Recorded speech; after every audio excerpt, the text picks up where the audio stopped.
이번 시간에는 생명 중심주의에 대해서 알아보도록 하겠습니다.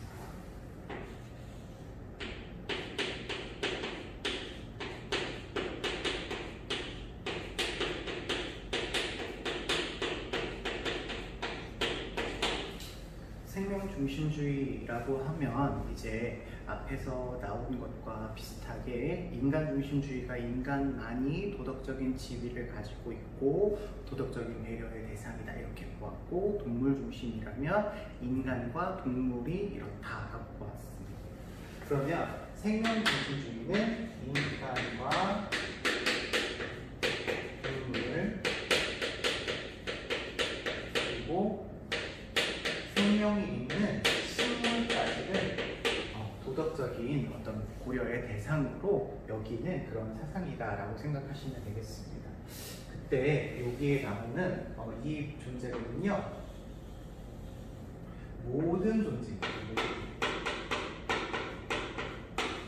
그래서 생명 중심주의부터는 모든 존재가 다 도덕적인 고려의 대상이 들어갑니다. 그리고 식물까지 해당하는 모든 존재가 다 들어간다 이렇게 생각을 하시면 되겠습니다.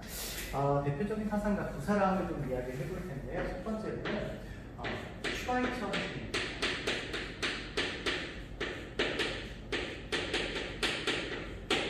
슈바이처 선생님께서는 생명에 대한 외경 사상을 주장하셨던 분이에요.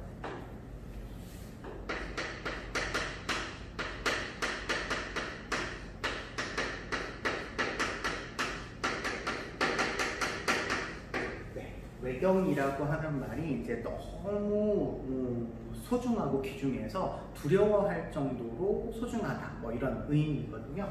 외자가 두려워할 외자고요. 경자가 이제 공경하다 할 때 경자입니다. 그래서 모든 생명체는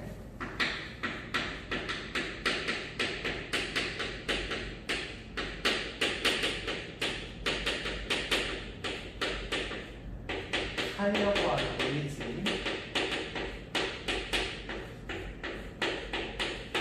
둘러싸여져 있기 때문에 이 모든 생명체가 다 소중하다.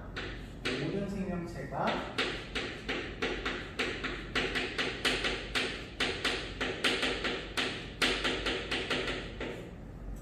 내재적 가치를 지닌다.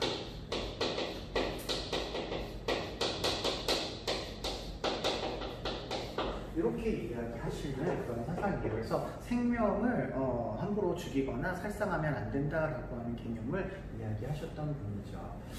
그렇기 때문에 슈바이처 선생님에 있어서의 도덕적인 기준은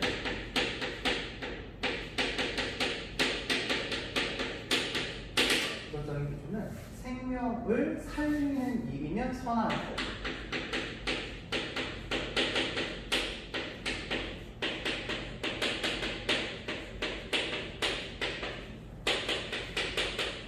선한 행위가 되는 거고, 생명에게 위해를 가하게 되면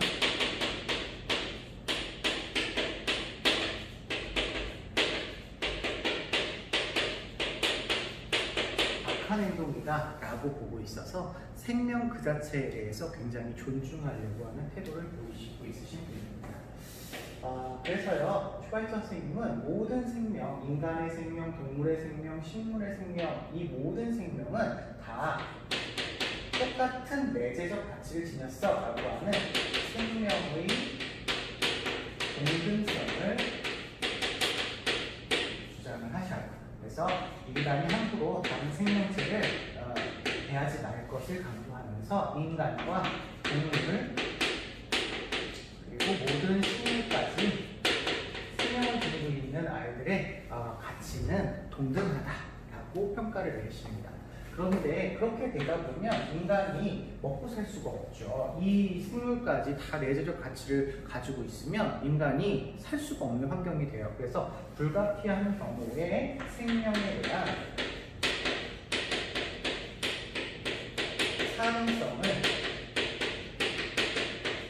인정을 하게 되는데요. 이런 경우에는 불가피한 경우가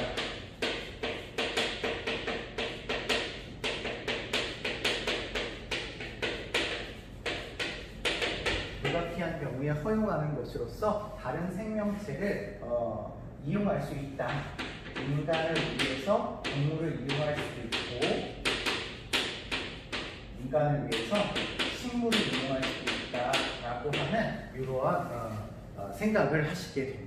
그러나 생명을 해치는 일을 발생시키게 되면 어쨌든지 내가 내재적인 가치를 지니고 있는 존재에 위협을 가했기 때문에 도덕적인 책임을 따라야 된다.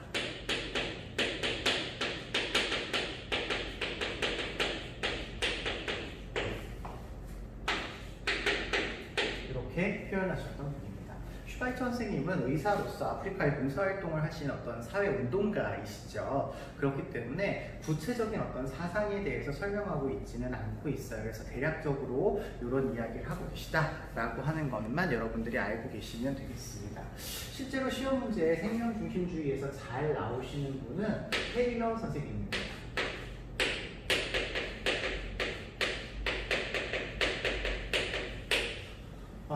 테일러 선생님은요, 여러분, 공동체주의자, 더귤리 사상가다 이렇게 생각하시면 좋겠어요. 현대 더귤리 사상가다.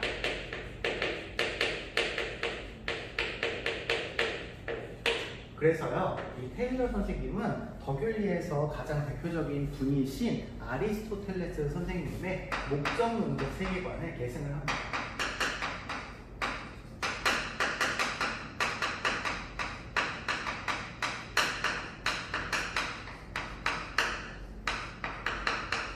아리스토텔레스 선생님이 이야기하신 것처럼 모든 존재, 식물은 성장하는 목적이 있고 동물은 번식하는 목적, 뭐 이런 목적이 있다라고 하는 것을 계승을 해요. 그래서 테일러 선생님은 모든 생명체 역시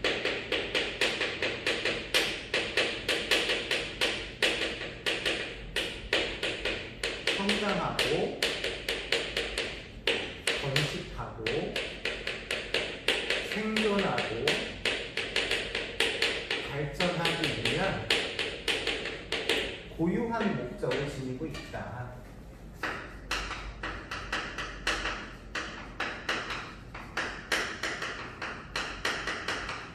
다른 표현으로는 고유의 선을 지녔다 이렇게 표현을 하거든요.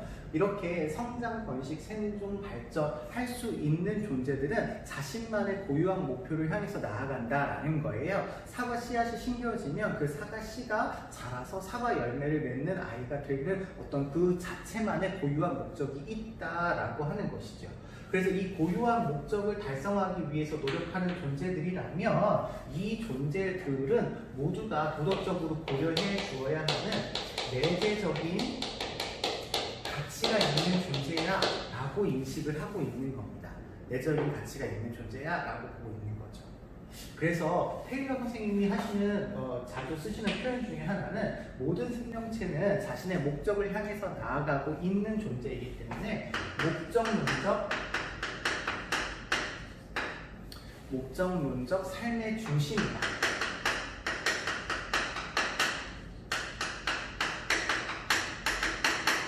이 목적론적 삶의 중심이 되어지는 존재를 테일러 선생님은 인간 플러스 동물 플러스 식물까지도 보았고 이들까지는 우리가 도덕적으로 고려해 주어야 되는 대상이다 라는 표현을 쓰신 거죠.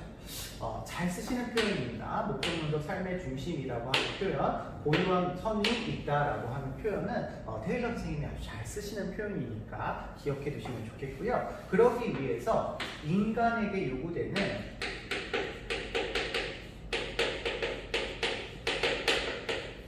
생명에 대한 네 가지 의무가 존재한다 라고 테일러 선생님이 표현하고 계세요. 그래서 이 네 가지는 자주 나오는 표현이고 수능 특강에서도 소개가 되어져 있기 때문에 잘 보셔야 될 것 같습니다. 첫 번째로는요, 해악 금지입니다.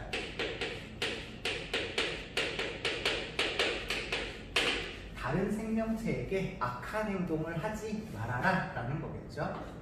타 생명체에게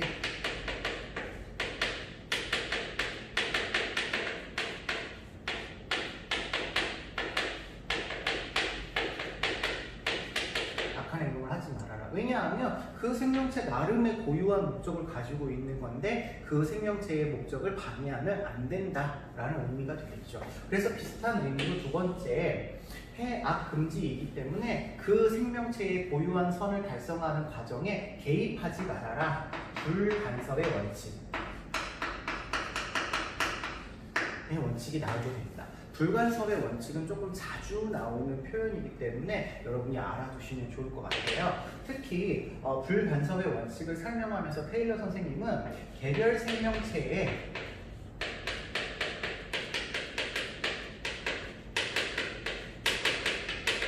간섭하지 말 것을 강조하면서 동시에 뭘 얘기하시냐면 생태계에도 간섭하지 말아라 이렇게 얘기합니다.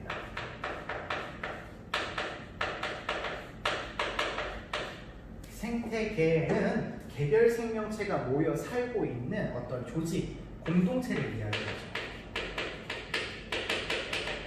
그래서 개별 생명체 줄이면 개체이잖아요. 개체에 반대되어지는 공동체까지도 불간섭, 예를 들면 조작이나 통제나 간섭이나 개조나 이런 것들을 하지 말도록 원칙을 정해두고 있습니다. 중요한 표현은 이 생태계예요. 생태계. 분명히 테일러 선생님은 생명 중심주의이기 때문에 도덕적인 권리가 인간, 동물, 식물까지밖에 없습니다. 그런데 생태계라고 하는 표현은요, 인간도 포함되어 있지만 동물과 식물, 거기에다가 생태계 하면 식물도 보러 가지만 또 다른 존재인 무생물이 들어가죠. 무생물까지 포함되어 있어서 무생물까지 간섭해야 하지 말아야 하는 도덕적인 의무가 있네 라고 생각될 수 있어요. 물론 맞습니다. 도덕적인 의무가 있는 게 맞기는 합니다. 인간에게 요구하는 의무예요. 그러나 이 자체가 중요해서 생태계를 보호하고 불간섭하라라는 의미가 아니라요. 칸트식의 표현대로 따르자면 이 생태계는 개별 생명체가 살아가기 위해서는 꼭 필요한 조직이에요. 그렇기 때문에 이 아이가 생태계 자체가 직접적인 어떤 내재적인 가치를 지녀서가 아니라 도구적인 가치, 수단으로서의 가치를 지니고 있기 때문에 함부로 대하면 안 된다라는 의미로 해석해 주셨으면 좋겠어요. 그래서 아까 얘기한 것처럼 인간, 동물, 식물이 다 내재적 가치를 지닌다라고 보았을 때 이 내재적 가치는 곧 칸트식으로 표현하면 직접 의무의 대상인 거고요. 이 생태계는 간섭하지 말아야 하는 거지만 이 아이가 직접적인 내재적 가치를 지녀서가 아니기 때문에 칸트식으로 표현하면 간접적인 의무가 있는 거다 이렇게 생각하셔도 될 것 같아요.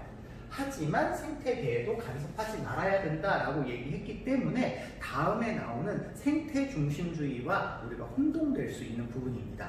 그래서 생태계라는 단어가 나왔다 라고 해서 무조건 생태 중심으로 가시면 안 되고 그 맥락을 따져보셔서 문제를 풀어봐야 된다. 이거 좀 주의해서 봐주셔야 되겠습니다. 그 다음에 세 번째 의무는요, 성실의 의무다 이렇게 표현하는데요. 성실과 신의의 의무다.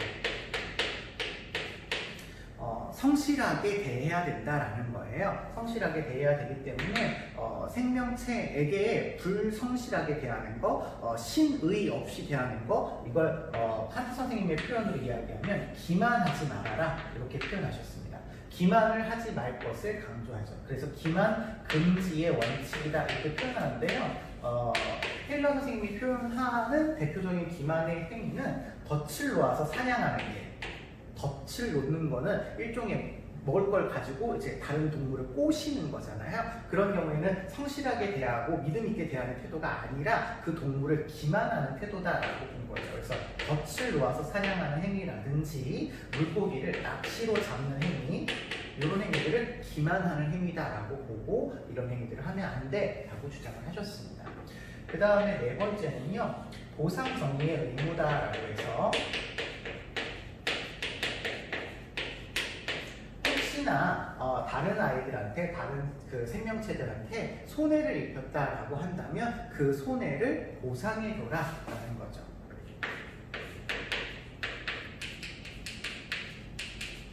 다른 생명체에게 손해를 입혔다라고 한다면 그 손해에 대해서는 보상을 해주는 것이 정의로운 원칙이야. 정의로운 거야. 그렇기 때문에 만약에 인간이 다른 생명체에게 손해를 줬다면 보상을 해줘야 할 의무가 있어 라고 테일러 선생님은 이야기를 하고 계십니다. 예전에는 여기까지가 시험 문제에 주로 등장하는 그런 내용이었는데요. 조금 더 확장시켜서 어렵게 나올 수 있다면 테일러 선생님은 그렇게 생각하면 인간은 아무런 그 존재들한테도 간섭을 할 수 없고 그런 것들에 간섭을 할 수 없다는 건 인간의 생명을 유지하는 데도 굉장히 큰 타격이 있을 수가 있거든요. 그래서 슈바이처 선생님과 같이 차등성을 인정해야 한다라고 하는 그런 내용을 이야기하세요. 이걸 우리가 우선성의 원리다.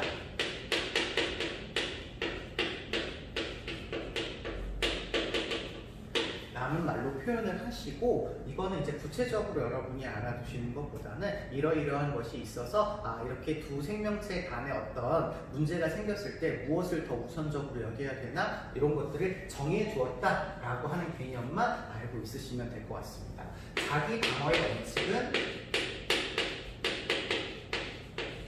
인간의 생명과 다른 생명체의 생명이 부딪혀가지고 인간의 생명이 피해를 당할 것 같아 라고 한다면 자기를 방어하기 위해서 다른 생명체를 해칠 수도 있다. 그때는 인간의 생명을 더 귀하게 여길 수 있다. 이런 의미가 되시겠고요. 두 번째로는 비례의 원리, 비례 균형의 원리다.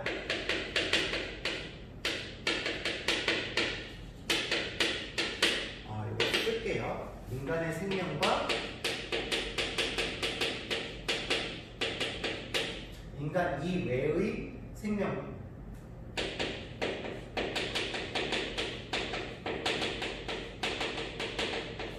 의 생명이 위협을 당하고 갈등이 있다라고 할 때 인간의 생명을 중시한다라고 본다면 비례 균형의 원리라고 하는 것은 직접적인 이익이냐 부차적인 이익이냐를 구분해서 인간에게 부차적인 이익이고 동물이나 타 생명에게 직접적인 이익이라고 한다면 부차적인 이익이니까 이거보다는 내가 더 중요하게 여겨야 된다라고 하는 개념입니다. 대표적인 모피코트 같은 거죠. 인간에게 모피코트가 있어서 옷을 입으면 좋기는 하지만 모피코트라고 하는 건 다른 걸로 대체할 수 있는 어떤 부차적인 거예요. 하지만 모피코트를 만들기 위해서는 어떤 동물이라고 하는 존재의 생명을 빼앗아야 하는 직접적인 영향이 있기 때문에 이걸 입기보다는 이 다른 생명의 생명을 보존하는 것을 우선적으로 여겨야 된다. 그래서 생명에 대한 어떤 가치를 비례를 맞출 수 있도록 조정을 해라 라고 하는 의미에서 비례의 원리를 이야기하고 있습니다. 세 번째는요, 최소악의 원리인데요. 최소악의 원리는 인간의 부차적인 이익과 다른 생명체의 직접적인 이익이 관련이 되어 있다 하더라도 이 부차적인 이익이나 인간 사회에 있어서 어떤 고유한 가치를 지니고 있는 것. 제가 수업 시간에는 뭐 동대문, 남대문 이런 거 얘기해드렸는데요. 이런 것들은 사실 없어도 인간의 어떤 생명에 지대한 영향을 미치는 것은 아니에요. 하지만 인간 사회가 어떻게 발달해 왔는지를 알려주는 어떤 고유한 가치인데 거기에 어떤 동물이나 이런 아이들이 등장을 해서 막 부수고 이런다라고 한다면 그럴 때 타생명이라고 하더라도 타생명에 대해서 어떤 직접적인 영향을 미칠 수 있는 이익이 있더라도 이때에는 이렇게 할 수 있다는 거예요. 인간의 어떤 사회의 고유한 가치를 존중할 수 있다는 거예요. 다만 이런 경우에 타 생명에 대한 피해를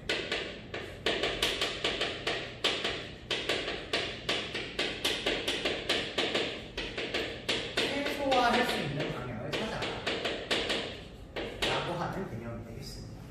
그래서 만약에 다른 생명의 어떤 직접적인 이익을 침해했다 그러면 여기 네 번째 나오는 보상 정의의 원리에 의해서 보상도 해 주어야 되겠죠.